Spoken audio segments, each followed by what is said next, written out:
All right, well, I want to welcome these guys. I have with us James Hamlin, Kin Seung, and also John Kim. John, I'll start with you. He's the Executive Director of Collective Impact Labs.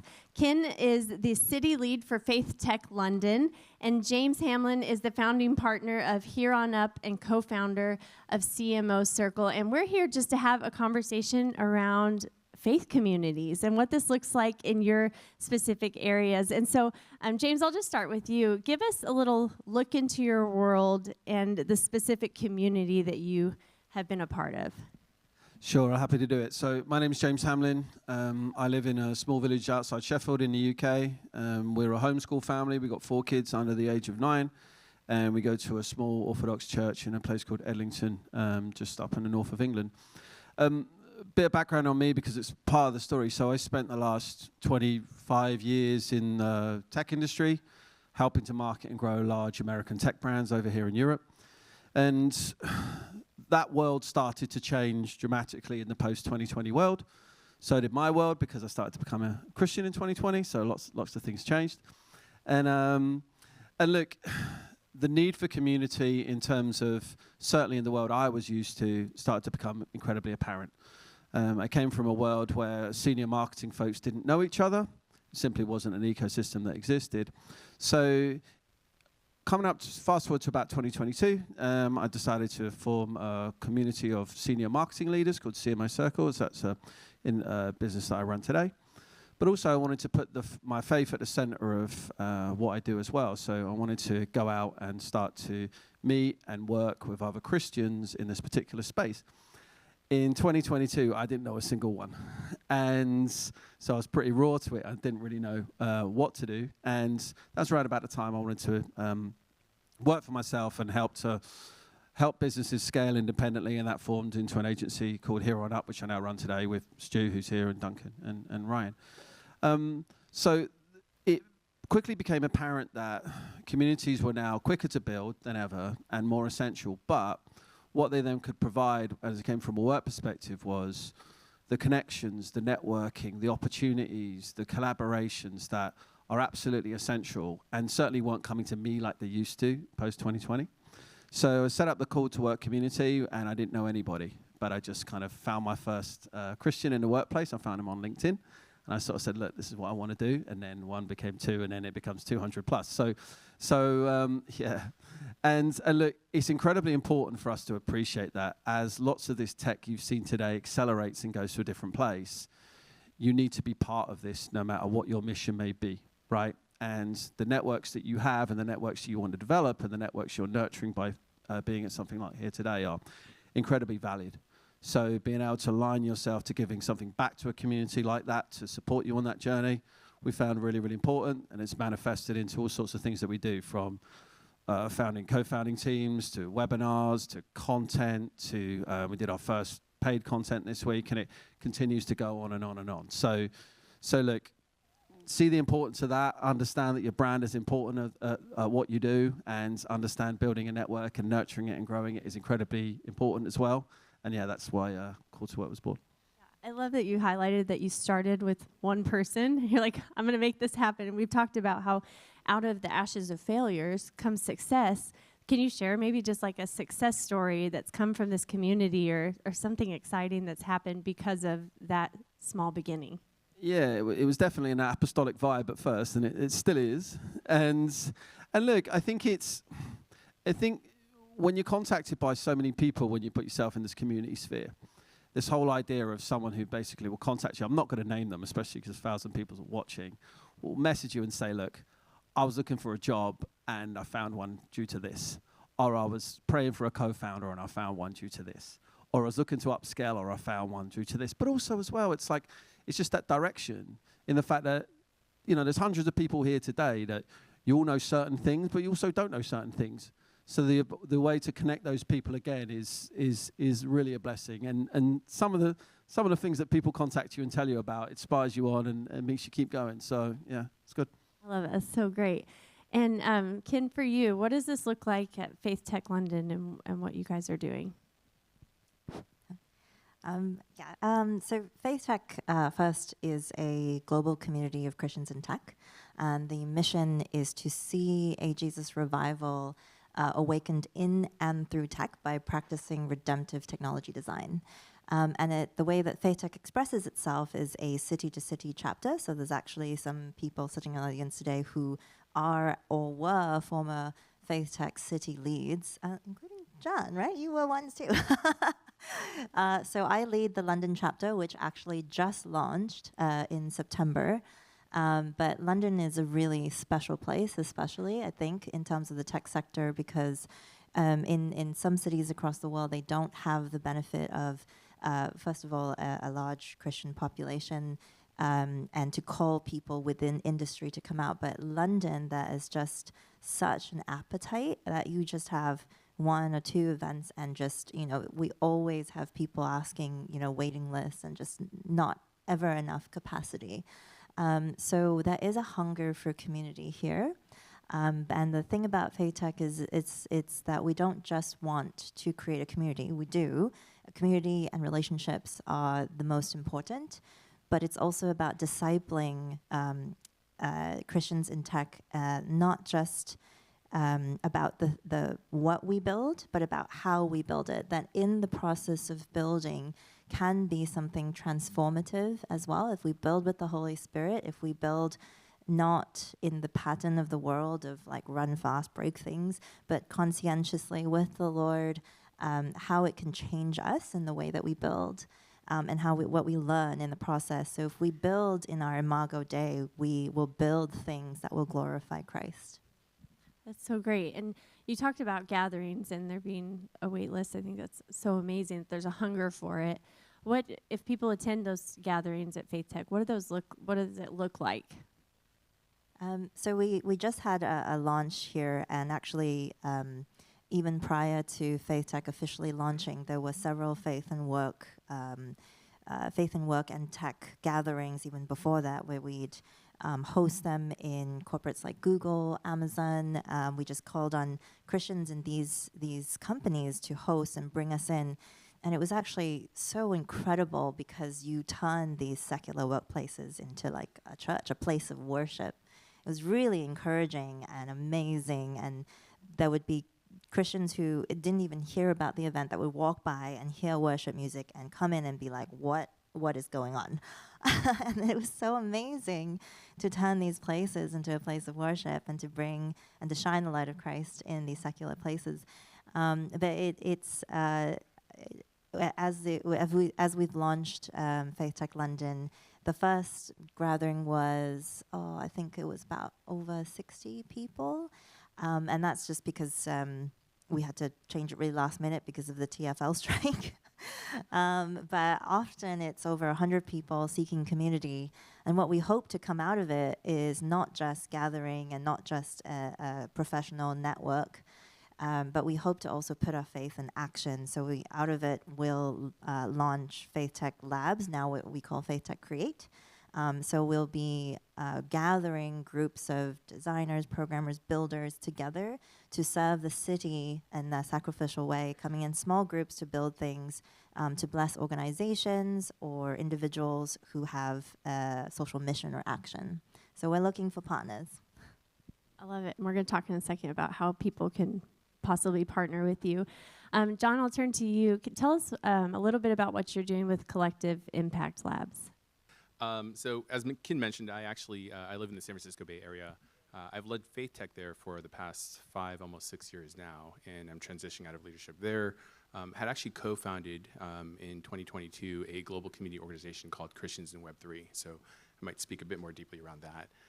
So Christians in Web3, similar to FaithTech, is a global community of Christian technologists who are more specifically investors and builders in the Web3 space. So this is cryptocurrency, this is decentralized infrastructure, mostly around blockchain.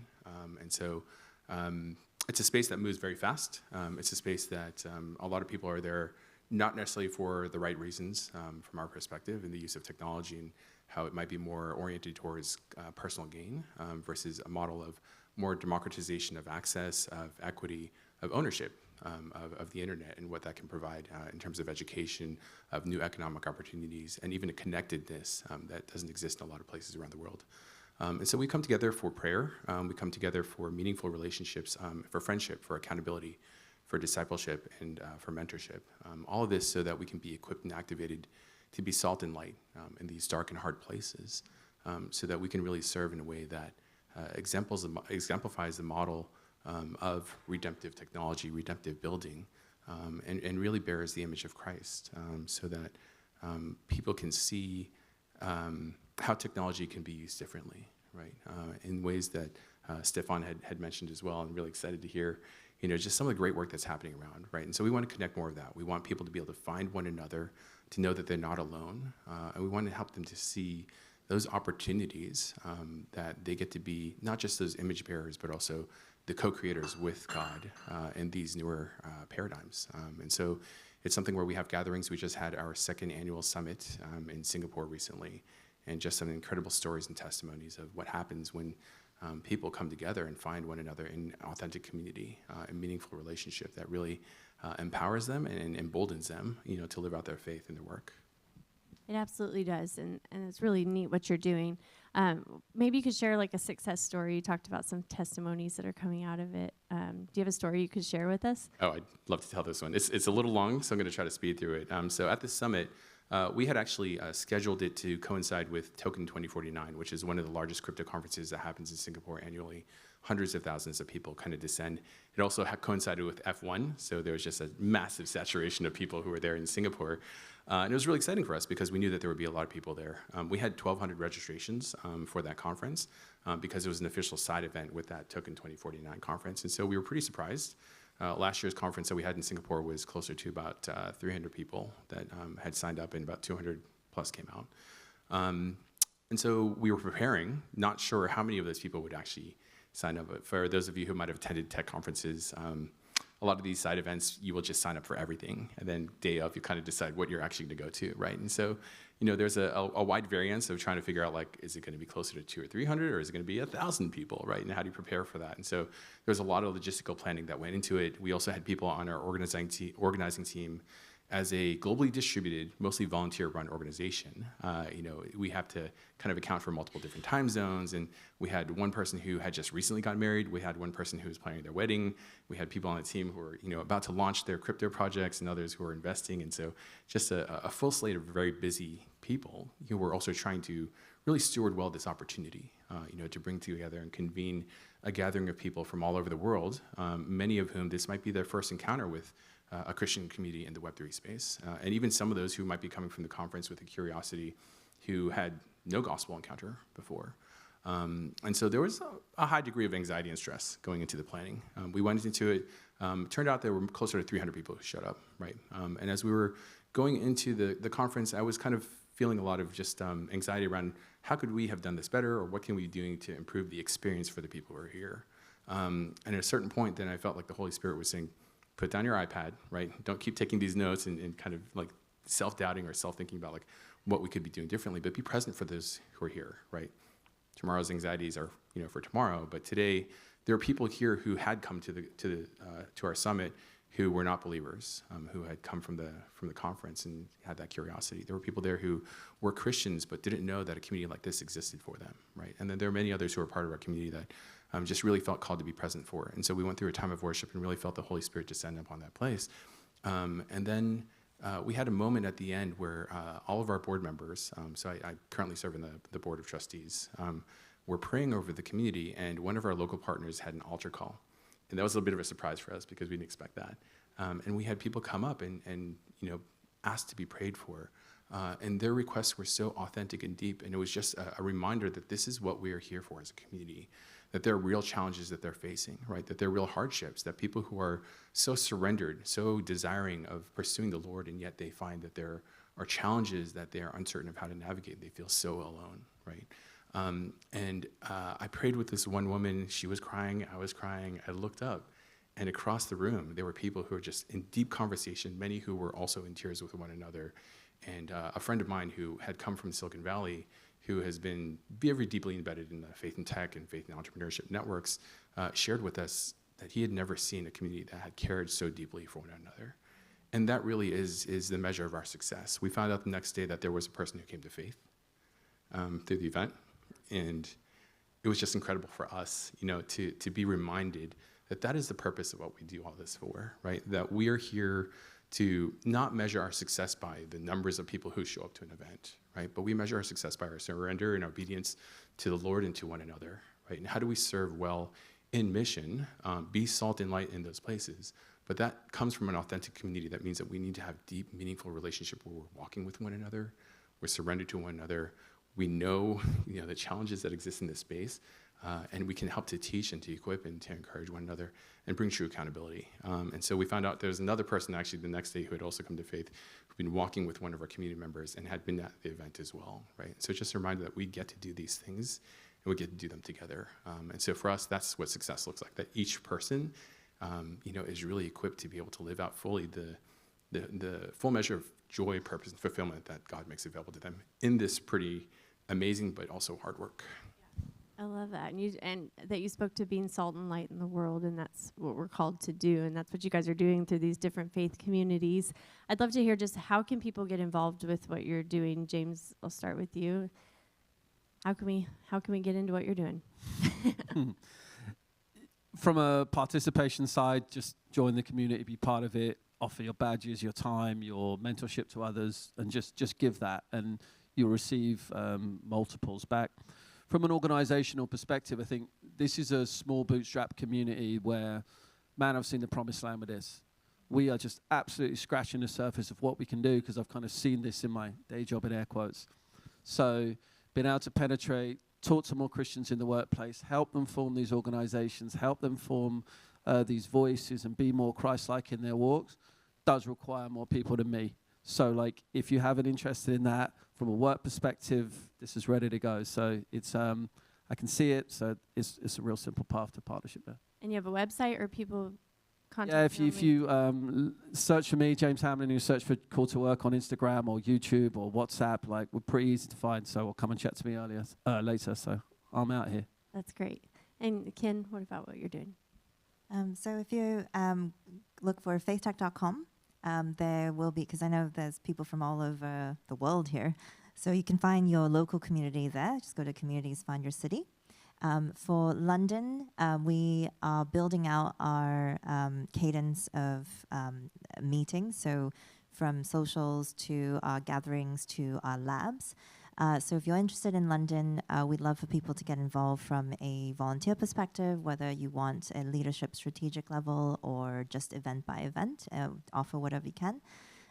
We are also looking for venue spaces to bring these gatherings into, to bless and to gather people there. So if you know of venues or want to provide any or host, we'd love for that. But yes, come and find us. And specifically, it's for London, it's london@faithtech.com. But otherwise, just faithtech.com and find your community there. That's great. John? Yeah, so if you're a builder or investor in the Web3 space, then we invite you to go to cw3.global. And there you can get connected with us via email. We do have a bit of a screening process for people who can join our WhatsApp community, which is quite active. But there we just want to make sure that people who are active in this space, we have other spaces and opportunities for people who are kind of curious about crypto and Web3. But we really want to serve those who are actively in the blockchain space and crypto spaces that have a real need to be connected with one another. I didn't really get to talk about Collective Impact Labs. You can go to collectiveimpactlabs.org, and that's also a separate decentralized manner, not just limited to crypto and Web3, but in many different vertical spaces of how we can be working together collectively to serve the church. It's amazing. Can we give these guys a hand? Thank you so much for sharing what you're doing. We really, really appreciate it. Thank you.